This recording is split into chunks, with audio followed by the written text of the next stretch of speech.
Sony vient de breveter une IA qui peut jouer à ta place quand tu bloques dans un jeu.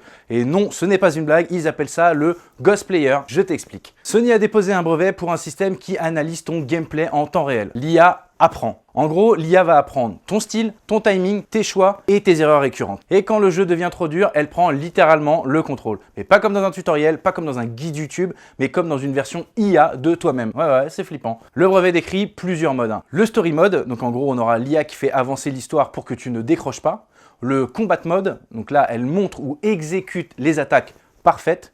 L'exploration mode, donc là, elle t'aide à naviguer dans l'environnement. Et enfin, et là c'est le pire de tout, le full game mode. Là, elle joue carrément la section à ta place. D'un point de vue business, c'est ultra logique parce que les jeux sont de plus en plus complexes. Donc les joueurs casual, ils lâchent l'affaire quand c'est trop dur et chercher un tuto YouTube, bah, ça casse l'immersion. Donc Sony, ils se disent, mais pourquoi ne pas intégrer la solution directement dans la console? Et du coup, tout ça, c'est énorme pour plusieurs types de joueurs. Les joueurs en situation de handicap, les joueurs qui ont peu de temps, les joueurs qui veulent juste l'histoire et pas se casser la tête avec des jeux beaucoup trop compliqués. Plus de joueurs finissent les jeux, plus de joueurs restent engagés.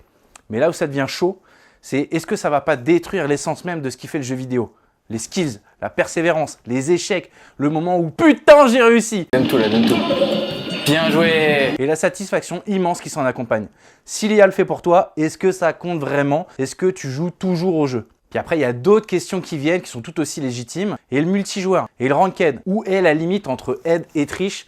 On se bat déjà contre l'aim assist, maintenant imagine si l'IA joue et mieux que toi. Malgré toutes ces inquiétudes, il est important de rappeler une chose, ce n'est que pour l'instant un brevet. Toutes les idées brevetées ne sont pas réalisées, je vous rassure. Mais l'intention, elle est claire. Le futur du jeu vidéo, c'est l'analyse du comportement du joueur, l'automatisation du gameplay et la collaboration de l'humain avec l'IA. Et là où à mon sens le débat se pose, c'est que j'ai l'impression que les nouvelles générations sont complètement assistées. On a des gens capables de dire que sans l'IA, ils n'auraient jamais eu leur bac. T'avais pas l'IA toi quand tu travaillais? Enfin quand tu étais au lycée? Non, j'avais pas du Mais tout comment l'IA. tu fais? Comment non mais tu sais qu'on se demande vraiment chez nous nos devoirs ou quoi?